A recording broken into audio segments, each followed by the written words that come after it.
वर्णन हो सकता है, जीवन मुक्ति का हो सकता है, विजय मुक्ति का नहीं।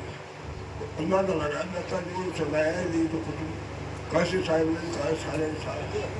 तो मेरी इसलिए प्रार्थना है, ये ऐसे शब्द है अगर इनका थोड़ा सा खुलासा हो जाए तो हमारी सबकी समझ में आ जाए, दो समझ कम डाले के बातचीत हो जाए।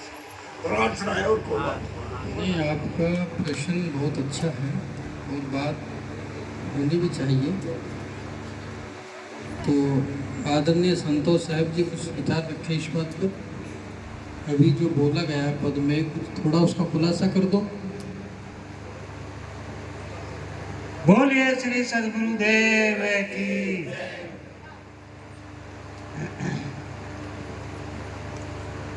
ये हमारे गुडियाणी से श्री थानेदार रामकिशन जी एक पद गाए थे, शुद्ध चेतन निराधारा, अचल अनंत अंत नहीं होवे, कोई जाने गुरमुख प्यार। ये जो चेतन जीव है ये निराधार है। निराधार का मतलब है इस पर कोई ईश्वर परमात्मा ये किसी का अंश नहीं है।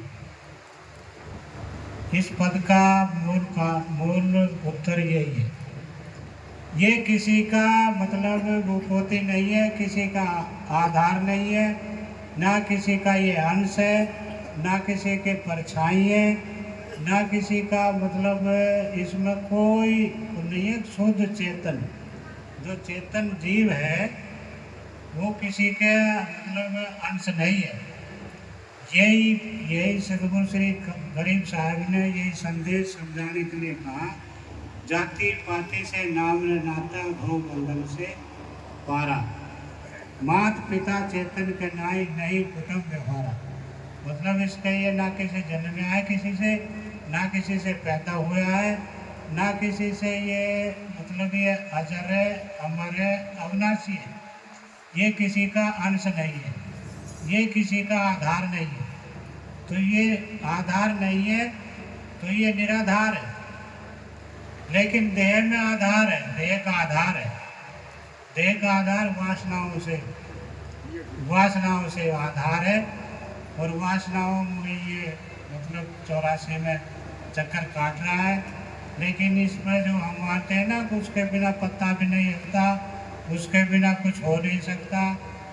ये उनके लिए ये बात कही है, संतोष शुद्ध चेतन निराधार। वासनाओं के कारण, हाँ, वासना देह धराती है और वाणी जाल में भ्रम है और खानी जाल में वासना है। ये दो बंधन है, बाकी इस पे और कोई नहीं। फिर दूसरा है, बता तेरे मुख को कौन खोलता है, तू खोलता है या